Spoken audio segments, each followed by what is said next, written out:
broadcasting from the center of the network, located deep in the heart of the fourth dimension. Welcome to the very first episode of BitCast. First, an important reminder. This content is for informational purposes only. You should not construe any information discussed as professional investment, financial, or other advice. Do your own research. Make your own decisions. And this is really what today's topic is about, right, Daniel? That's right, Evan. And thank you for inviting me on the first episode of BitCast. Well, it's my pleasure, and you're going to be invited every episode. So I hope Oh, well, you're great. welcome to not attend, but I hope we can do this in every episode. Yes. Me too. So today, the topic that I suggested is future orientation.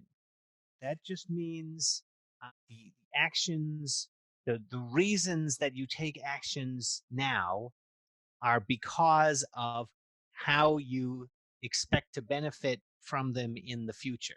So the expected future is the cause of your actions now. And that is a seemingly not so complicated idea. Mm-hmm. This is how every kind of every game works, Okay, right? Because if you want to win the game, you have to strategize. sure. So you have to do stuff now based on what's most likely to enable you to win. Mm-hmm. But I think people have a lot of trouble with this idea applying it to the crypto markets.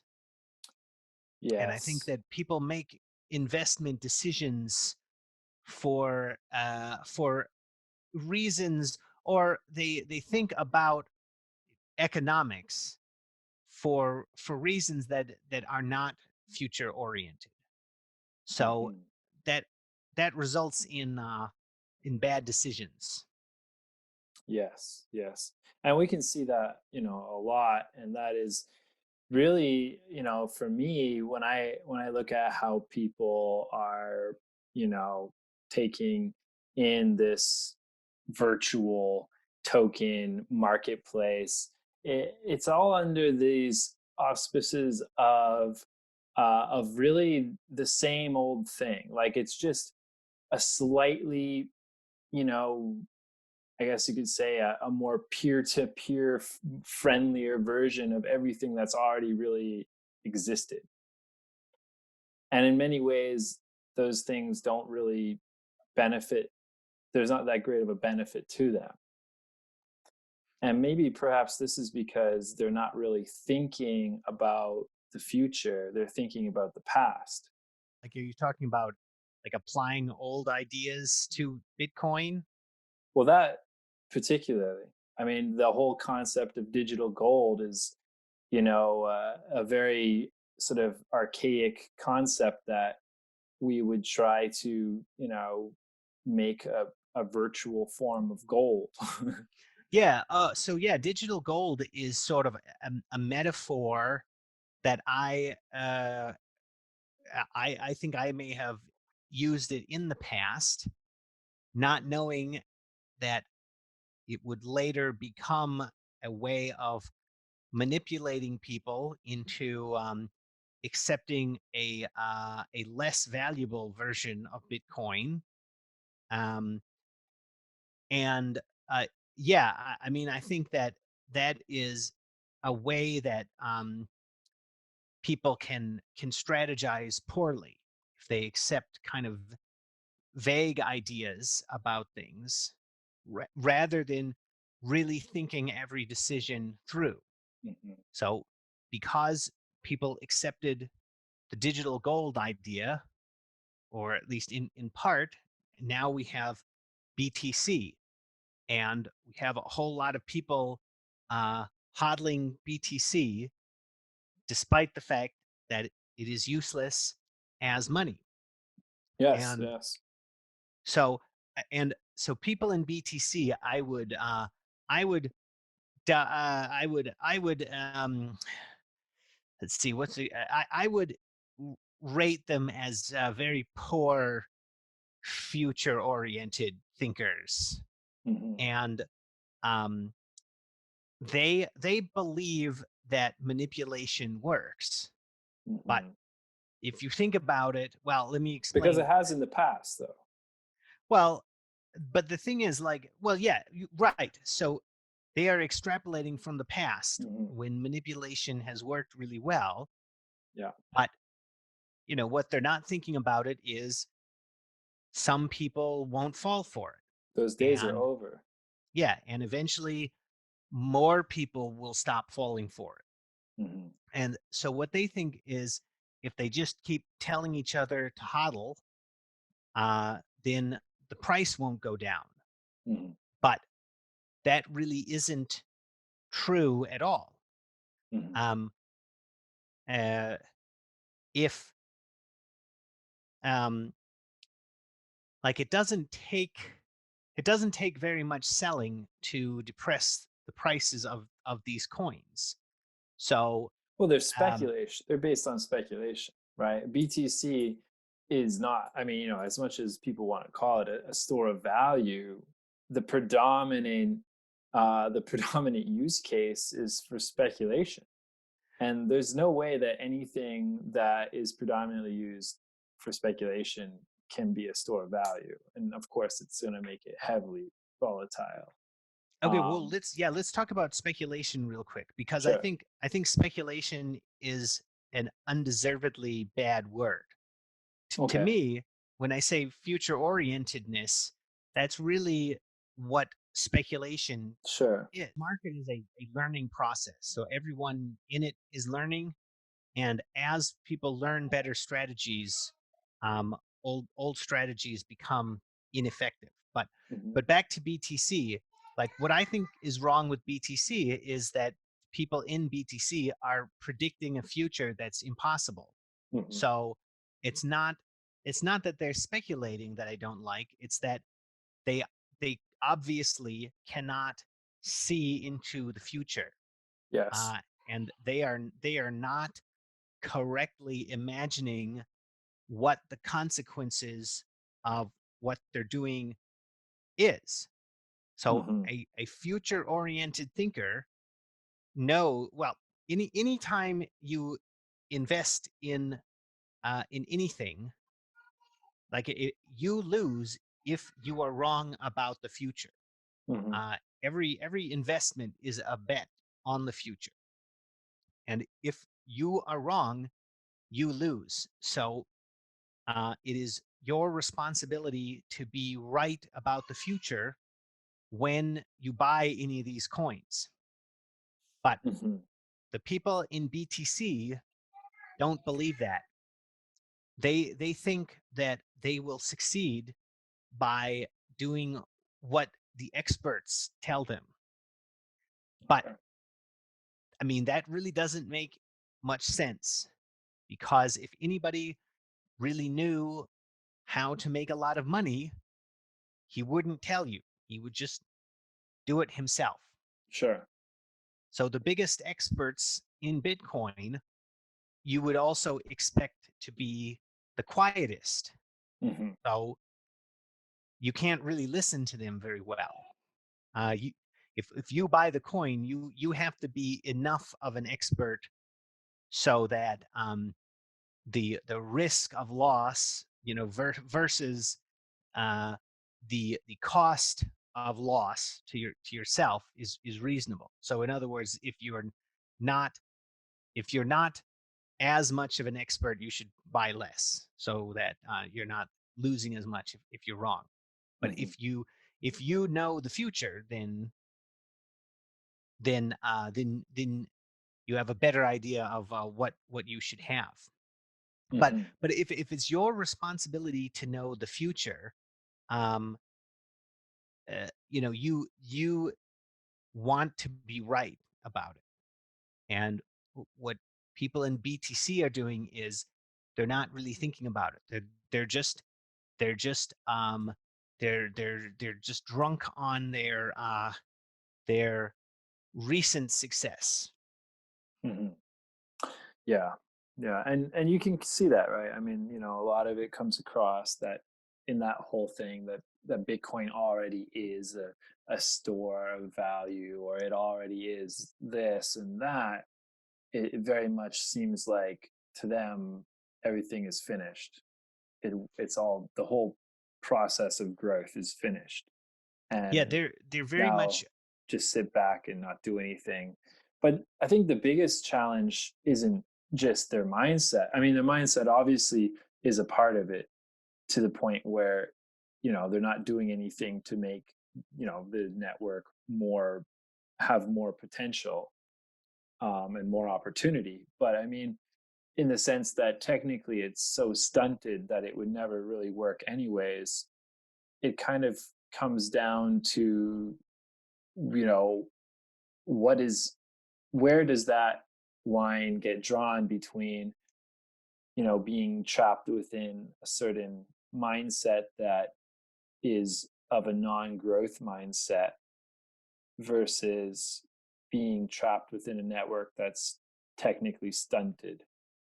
In the case of the BTC network, obviously on-chain transactions are limited to a 1 megabyte block size, and so transactions are limited in the amount of throughput that can be processed on the blockchain itself, um, and that means that not a lot of transactions can be made on the blockchain, and also the amount of the types of transactions cannot be, you can't have large data driven transactions on the BTC blockchain. So, it's a highly stunted network technically, both in its capacity and capability.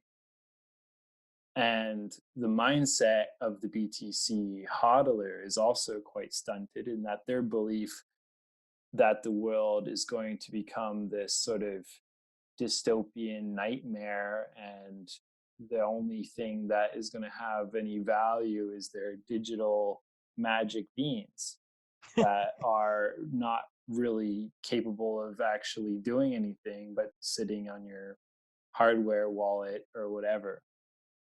um so it just, to me it seems like it's quite fitting, to have a technically stunted network with people whose creativity and imagination and general outlook on both uh, humanity's potential and also technology's potential. It just seems like there's a good fit there. Yeah. Yeah, well, they're past oriented thinkers because they are they will do what has worked in the past without regardless of whether it makes sense. So, we can sit here and say your network doesn't work, and nobody who's really thinking about it would actually want to use it, and they don't care because they were rewarded by the price in the past, Mhm. and they're past oriented, so that means they are being trained by the price. So I said this in one of my videos. I said those who can't predict the price will be trained by the price. Interesting. So that's what they're doing. They were psychically rewarded with the price increase of BTC in the past, and so they've been trained to do the same thing that they were doing when the price went up. Hmm. But Yeah. the market is always learning, and because the market is made up of people who are all trying to win this game, they're Hmm. trying to do better at it, I should say. Um, and so they're constantly developing better strategies. And that means what worked in the past doesn't necessarily work in the future. Hmm. So if you're a future oriented thinker, you have to be imagining conditions that may not exist now, Yeah. and you have to be thinking about scenarios that may never have arisen yet. Just because something hasn't happened in the past doesn't mean it's not important. Yes. But in BTC, they don't think that. The thing about the future is nobody provably knows it, Okay. and Yes. there isn't any kind of credential that proves that you know the future. Hmm. Now, if you are a trained scientist, you know the future concerning um, concerning certain isolated events, by which I mean experiments that you can do in a laboratory, or sometimes bigger things, like if you're an astronomer, you what um, what stars are going to do. Um, you but if you're a scientist, you know about the futures of isolated situations. But Okay. as things become more complex, they become harder to predict. And the market is an anti-inductive system. That just means that it's always learning. I So see. it always exhibits new behavior. Hmm. And knowing about you can't know you can't know its future from a series of isolated experiments. Hmm. No. So when we invest, where we are required to have knowledge that's more than you can get with science, and it Hmm. is not knowledge that anyone can prove to other people that they have. I see. So and the experts, whoever's pretending to be experts, can all be wrong Hmm. when it comes to markets, um, because that we can deal with situations that have never happened before, that people don't know how to think about. And if people haven't experienced them yet, the experts can all miss it. Yeah. So in BTC, everybody is a follower who is listening to people pretending to be experts concerning matters that nobody can provably be an expert in. Hmm. Um, so what we want in the real Bitcoin is people who are leaders of themselves, Yeah. who are really taking on the responsibility of the bets that they're making when they hold these coins. Hmm. Yeah. And they're not just making investment decisions based on what somebody else tells them. They're it's better if everybody is trying to understand the real future, and everybody puts their own knowledge on the line. Because what happens is all of that knowledge gets put together. So I call this differential knowledge. That's what you know that other people don't know. Yeah. So if everybody is taking responsibility for their investments, then everybody benefits from everybody else's differential knowledge. Yes. And Yes. the market is like an integral that creates a sum of knowledge.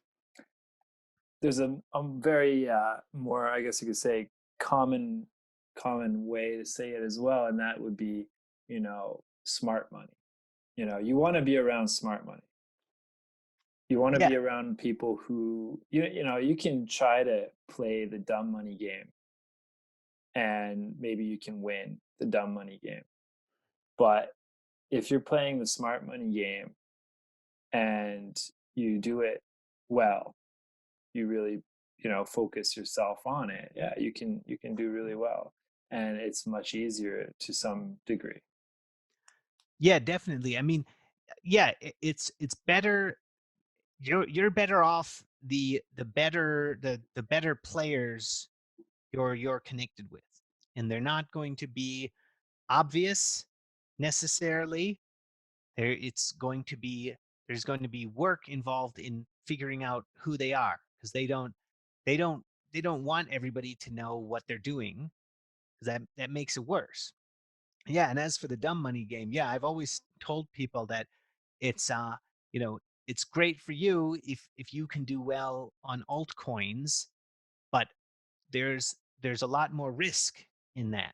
Mhm. Um, like if you're trying to predict who's the greater fool, there's always the problem that you might be the greater fool. Yeah, But yeah. if everybody's Isn't there a saying like if you don't know who the fool is that within the first minute or two, then it's you. yeah, something like that. Yeah, I mean, if you play the altcoin markets, you're the way to win is to predict idiots. So if you found where all of the intelligent people are, um, they're they can be easier to predict, Mhm, because there there might be some optimal strategy that they're going to be moving around. mhm. When people look at Bitcoin SV and they, just generally, and they see all the rhetoric and narrative that is at least counter to Bitcoin SV, they get turned off because they don't want to put the time into researching and learning and having that surety that comes from learning about the technological achievements of Bitcoin when it's done in the way that was proposed in the Bitcoin white paper. So I think that's one of the hard parts for people to get across right there, is that whole narrative that's been built up surrounding Bitcoin. Yeah, it's totally, well, first of all, like, that's not going to stop people who are genuinely thinking about how these coins work, Sure, because of course not. they're going to look past appearances. Mm-hmm. Well, that's what's so crazy about this whole thing is the um the BTC people.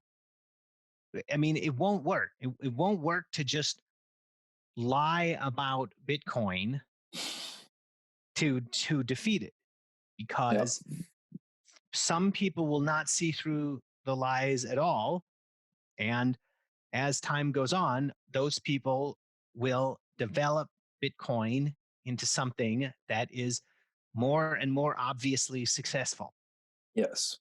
So what they're doing in the other coins, they're all cooperating to pass on uh, false stories about Mm-hmm.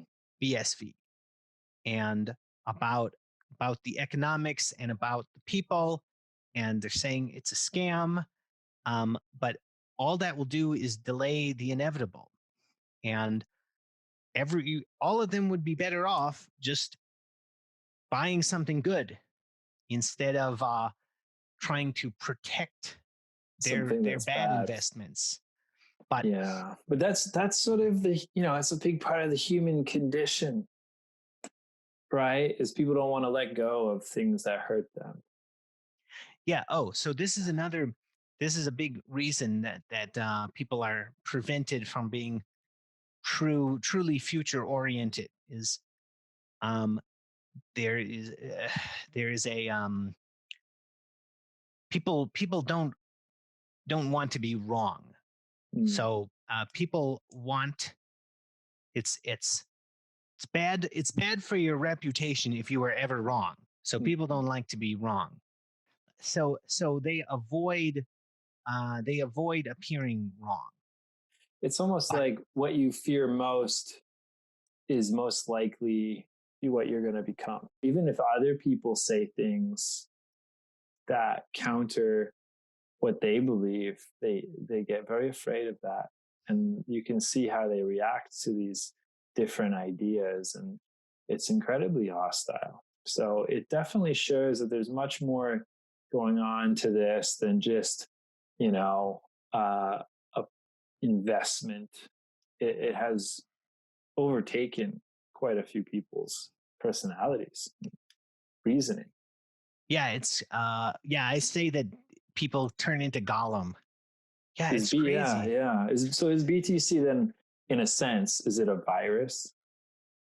Um, yeah, well, yeah, let's talk. Maybe that's a good topic for a future episode, maybe. Sure.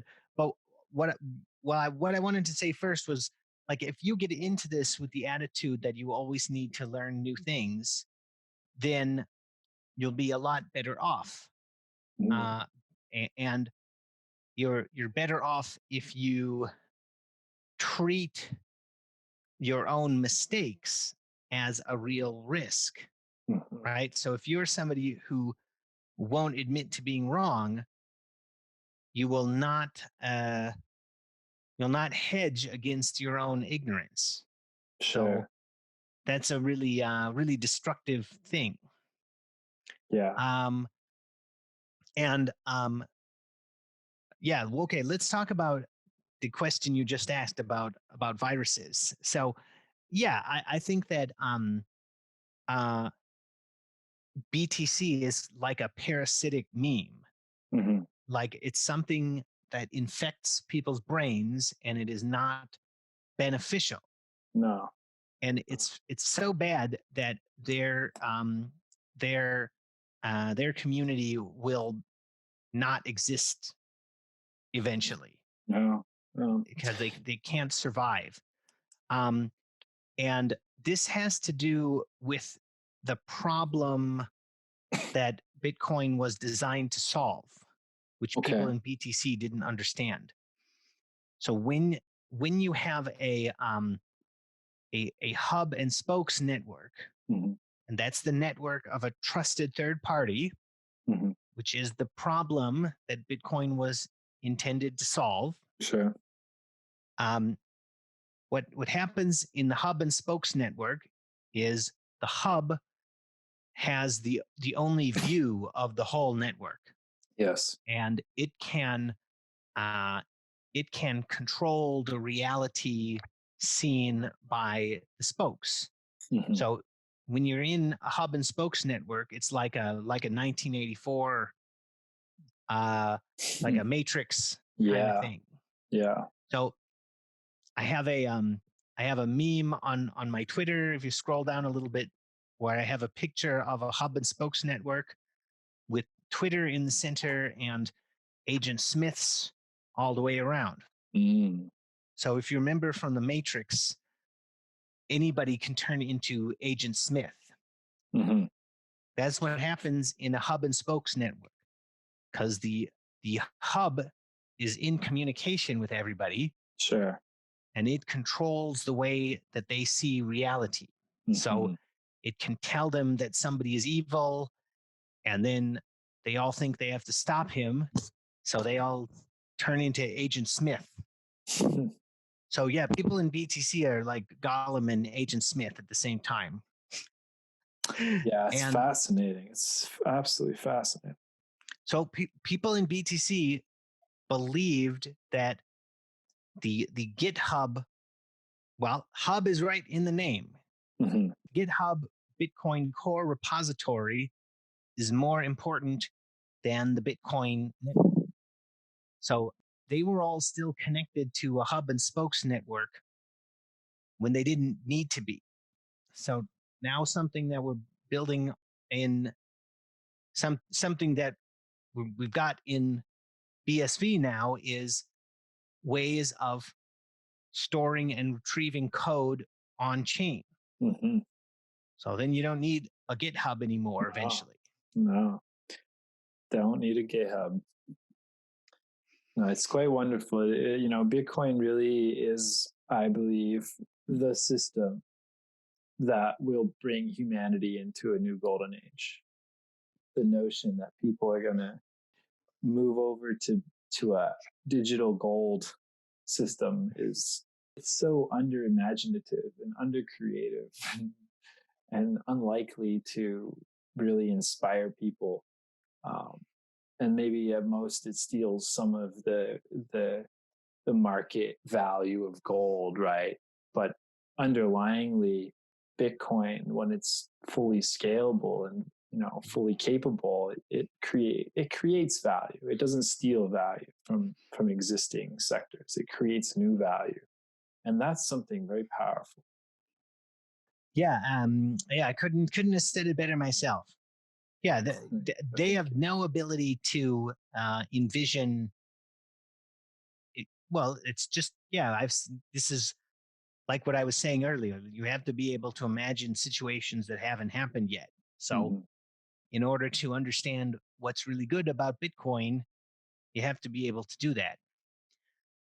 Anyway, hopefully we'll be able to stop complaining about BTC um, soon. Well, it's not necessarily complaining, right? I mean, it's important that we discuss the mindset of it versus, Bitcoin, because we need people to be able to compare and contrast the two so they can make a good decision ultimately, right? Well, Um, yeah, good point. It's I would just like to focus more Absolutely. on where we're going. But Yes. yeah, I mean, it right now people are having some trouble seeing the difference, Hmm. um, and it's important to sort of find who can tell the difference Yes. because this was sort of a really big problem uh, that we had in Bitcoin that I didn't understand while it was happening is most of the people in Bitcoin couldn't understand what the point was, Hmm. and they got tricked and they caused a lot of trouble. Yeah. So as a result of the BTC takeover, it's it's been really hard to get real work done Hmm. until recently. Yeah. But that's all changed now. And I think it's time people need to really start to re-examine if they haven't, if they've already examined and made some choices. Maybe they need to re-examine those choices. And maybe people have been putting off examining what's happening and the choices out there that they can make. And so now is that time, because right now we're going to see quite soon here Bitcoin come into its fullest abilities, and when that happens, it's probably going to be quite spectacular. I don't know. What are your thoughts? Well, I'm not telling.